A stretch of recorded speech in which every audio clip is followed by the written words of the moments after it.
आपने cold drink वालों से ये तो सुना होगा कि डर के आगे जीत है। बहुत सारे सक्सेस गुरु भी यही कहते हैं कि डरना छोड़ो, तभी जाके तुम जीतोगे।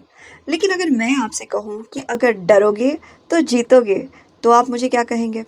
और कैसे डरने से जीत कैसे होती है? अगर इस बात को जानना है तो इस वीडियो को आखिर तक देखिए। नमस्कार, मैं मनोवैज्ञानिक डॉक्टर मयूरिका दास विश्वास, स्वागत है आपका योर सर्वाइवल मॉडल में। तो मेरे पास कई बार क्लाइंट्स आके मुझे कहते हैं कि हम अपने आप से परेशान हो गए हैं, हम सही पे काम नहीं कर रहे हैं, हम सही डिसीजंस को नहीं ले पा रहे हैं, सही एक्शंस को नहीं ले पा रहे हैं। हम सक्सेसफुल तो होना चाहते हैं, लेकिन अपने सक्सेस के दुश्मन हम खुद ही बन गए हैं। ऐसे ही एक केस के बारे में आपको बताती हूँ। क्लाइंट ने मुझे आके कहा कि वो खुद की आदतों से परेशान हो गए हैं।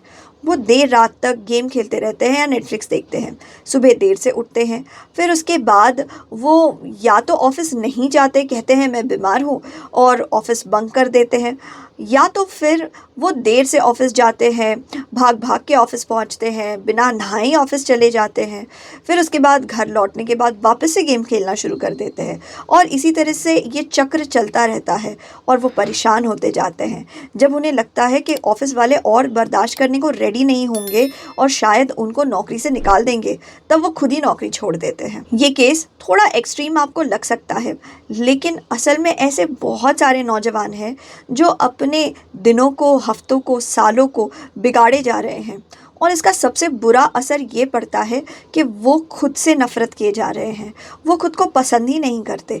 वो एक के बाद एक ज़्यादा से ज़्यादा सेल्फ डिस्ट्रक्टिव व्यवहार में खुद को एंगेज कर लेते हैं। जब मैं इन क्लाइंट्स के साथ काम करती हूँ, तब मैं उन्हें पूछती हूँ कि मुझे ये बताइए, आपके जीवन में ये दिक्कतें हैं, लेकिन हाल फिलहाल में ऐसा कोई काम है जो आपने कर लिया हो, कंप्लीट किया हो?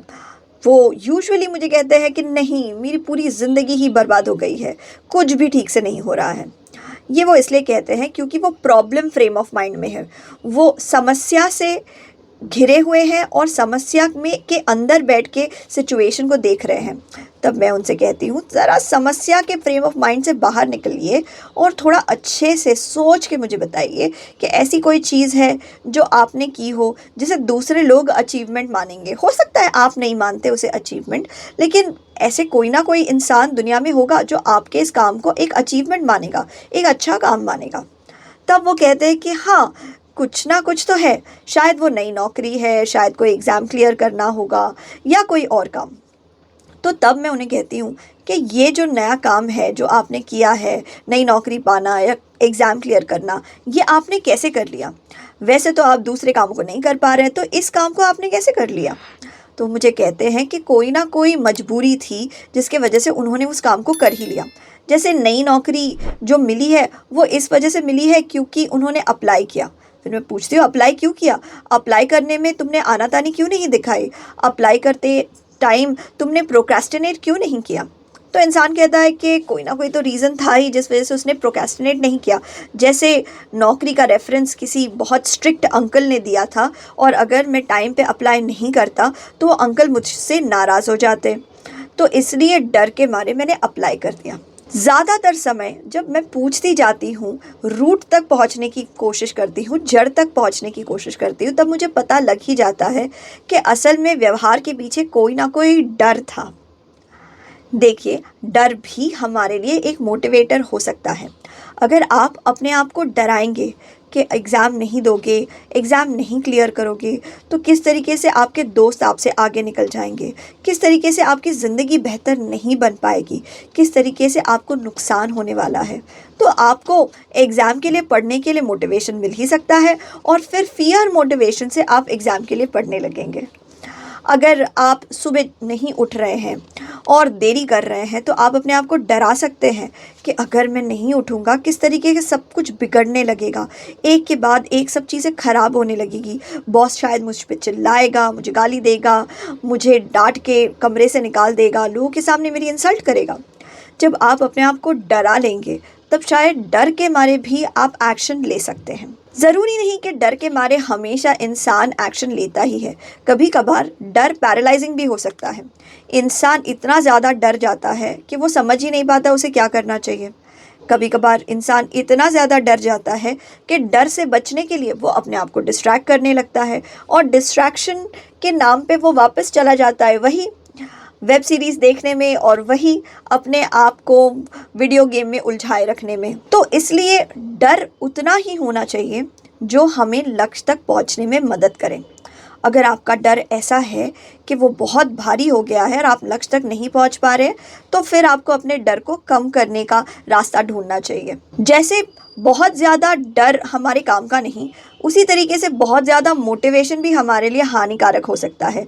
ठीक उस खरगोश की तरह जो बहुत मोटिवेशन था, ओवर कॉन्फिडेंट हो गया और उसे लगा कि वो तो रेस जीत ही लेगा, अब थोड़ी देर सोएगा तो कोई दिक्कत नहीं है। इसलिए ओवर कॉन्फिडेंट होने से भी बचने की कोशिश कीजिए।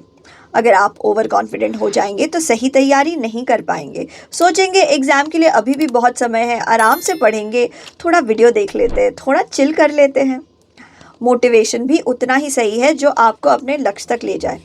फाइनल चीज़ तो यही है कि आप अपने लक्ष्य तक पहुंच पा रहे हैं या नहीं। लक्ष्य तक पहुंचने के लिए आपने एक्शंस भी लिए कि नहीं, आपकी जो एक्शंस है वो लक्ष्य के अंतर्गत है कि नहीं, आपको लक्ष्य तक ले जा रहे हैं कि नहीं। अगर इस चीज़ को आप और अच्छे से समझना चाहते हैं तो फिर आप किसी थेरेपिस्ट या लाइफ कोच से मिल सकते हैं।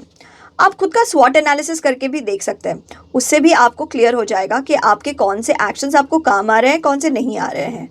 आप चाहे तो हर रोज़ अपने काम को लेके जर्नलिंग कर सकते हैं। दिन के एंड में ये लिख के रखना कि आज आपने कौन सा एक्शन लिया, वो आपको कितने काम आया, वो आपको आपके लक्ष्य तक कितने हद तक ले जा सका। बहुत पहले ग्रीस में स्टोइक फिलोसोफर्स भी ठीक ऐसा ही करते थे।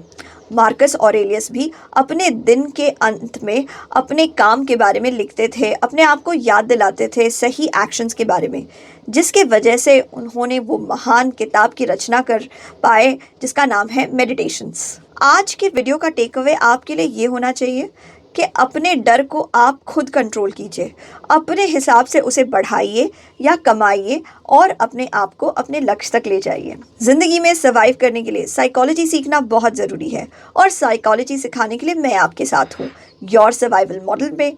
सारे वीडियोस आपको मिले इसके लिए बेल आइकन दबाइए। इस वीडियो को सभी के साथ शेयर कीजिए। आपके मूल्यवान समय के लिए धन्यवाद।